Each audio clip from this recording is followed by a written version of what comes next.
এরশাদকে অব্যাহতি।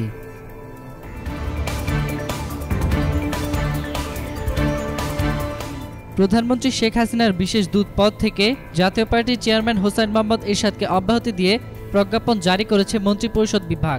গতকাল এ সংক্রান্ত এক প্রজ্ঞাপন জারি করা হয়। মন্ত্রিপরিষদ সচিব মোহাম্মদ শফিউল আলম স্বাক্ষরিত প্রজ্ঞাপনে গত ৭ জানুয়ারি থেকে তার নিয়োগ অবসান করা হয়েছে বলে উল্লেখ করা হয়। দশম জাতীয় সংসদ নির্বাচনে ২০১৪ সালের ১২ জানুয়ারি হোসাইন মোহাম্মদ এরশাদকে মন্ত্রীর সমমর্যাদায় প্রধানমন্ত্রী শেখ হাসিনার বিশেষ দূত হিসেবে নিয়োগ দেওয়া হয়েছিল। একাদশ জাতীয় সংসদ নির্বাচনে আওয়ামী লীগ নেতৃত্বাধীন মহাজোট ২৮৮টি আসন পেয়েছে।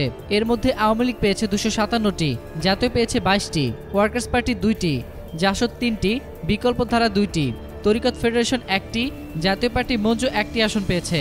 সংখ্যাগরিষ্ঠতা পাওয়ায় আওয়ামী লীগ এককভাবে সরকার গঠন করেছে।